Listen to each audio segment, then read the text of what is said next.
Hello everyone. So in this video we're going to talk about some gas laws that kind of govern how volume and pressure and temperature are related to each other. So in class we obviously did experiments and looked at some data to figure out these relationships, but we're just going to run through them really quickly for you. So we're going to start with something called Boyle's law, which tells us the relationship between volume and pressure. So if we're keeping the temperature constant and we have like a flexible container for a gas that can expand and contract, if we decrease the volume, so we like constrict that container, so we're gonna say if volume goes down, then our pressure is going to increase, which should make sense. If we're making our volume smaller, that's going to increase the pressure because it's increasing the number of collisions that those gas molecules are having with the sides of the container. So this type of relationship is an inversely proportional relationship. I'm just going to abbreviate proportional here. Oh, okay, inversely proportional, there we go. And if we were to graph this, it would be going down, an inverse graph. Now there's also an equation that we can write for this law that we'll be using in a little bit here. And it looks like this. It's P1 V1 equals P2 V2. So basically our first pressure and our first volume, if we multiply them together, that will be the same thing as our second pressure and our second volume multiplied together. So I'll show you how we can use that a little bit later in this video. Our next law is called Charles' law, which is about temperature and volume. So if we have a situation where pressure is constant, if we increase the temperature of a gas, then our volume is going to increase. So when one thing increases and the other thing increases, that is called a directly proportional relationship. So directly proportional. And if we were to graph something like that, it would be a line going up to that diagonal. An equation for Charles' law is V1 over T1 equals V2 over T2. Okay, and by the way, you don't need to memorize the names of these laws, but you do need to understand the relationships. So you don't have to know that it's Boyle's law, but you do need to know that if I decrease the volume, pressure will go up. And of course, the opposite is true too. If I increase the volume, pressure will go down. Okay, there's one more law that we need to learn called Gay-Lussac's law. This one is about temperature and pressure. So if our volume is constant, we don't have a flexible container, we have something that's maybe like metal.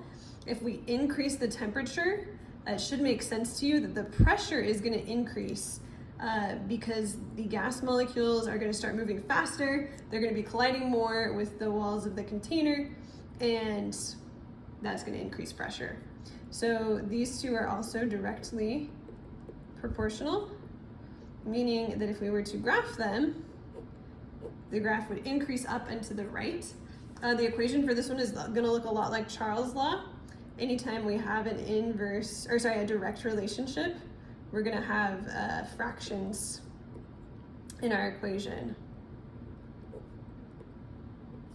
Okay, so occasionally there might be times where we are changing pressure and volume and temperature, like all three of them. And there is an equation for that. It is called the combined gas law. And it is P1 V1 over T1 equals P2 V2 over T2. Okay, so those are our equations.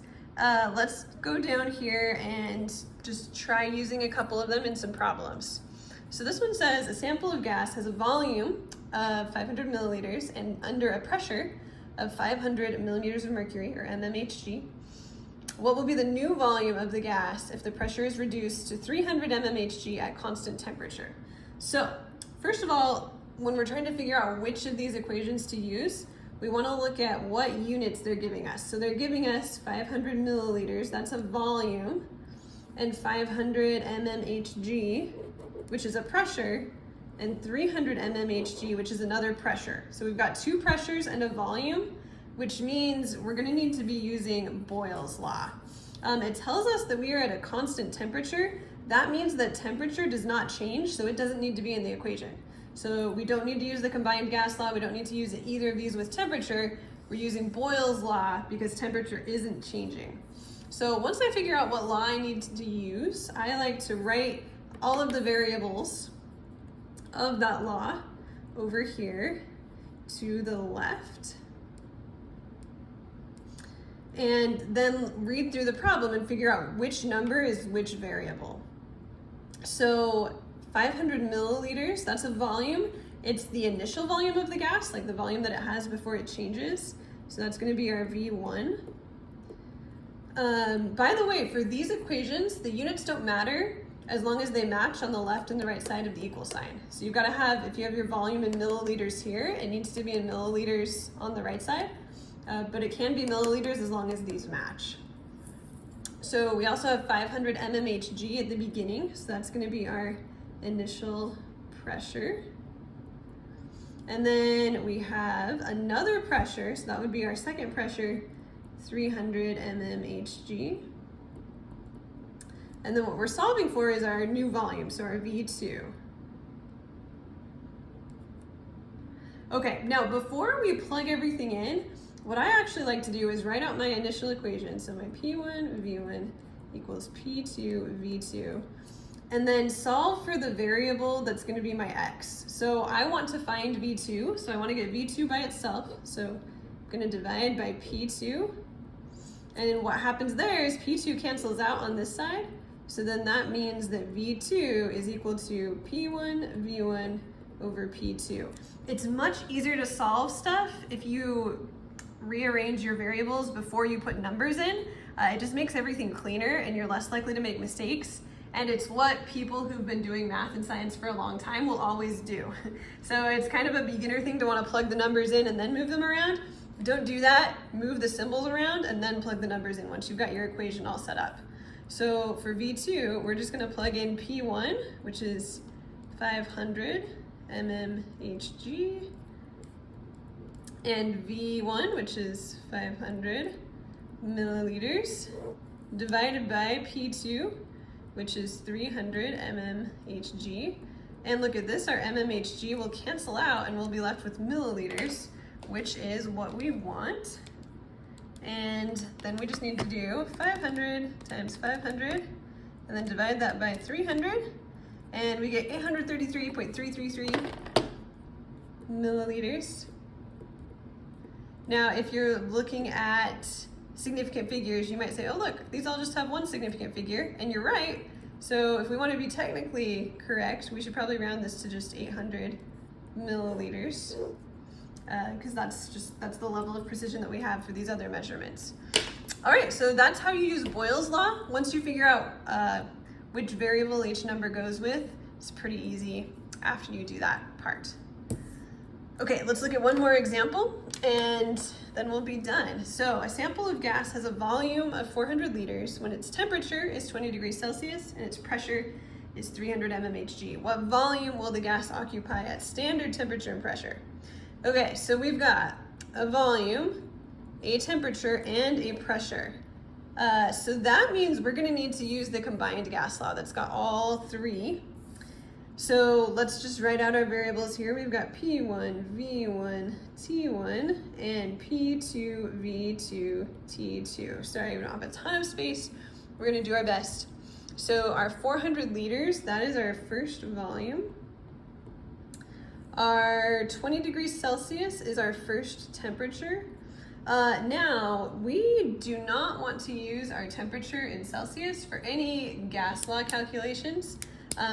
That's because the temperature scale for Celsius is based on the boiling point and the freezing point of water, but we want to be using a temperature scale that's actually based on the kinetic energy of gases, which determines their pressure and temperature and volume. So we want to be using Kelvin. So we need to convert the 20 degrees Celsius to Kelvin by adding 273. So that would be 293.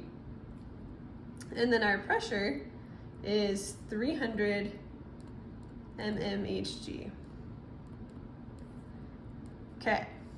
Now it says, it might look like we don't have enough information to solve this problem, but it does tell us we want to know the volume it will occupy at standard temperature and pressure. So we actually know that our second pressure is standard pressure, which in mmHg is 760.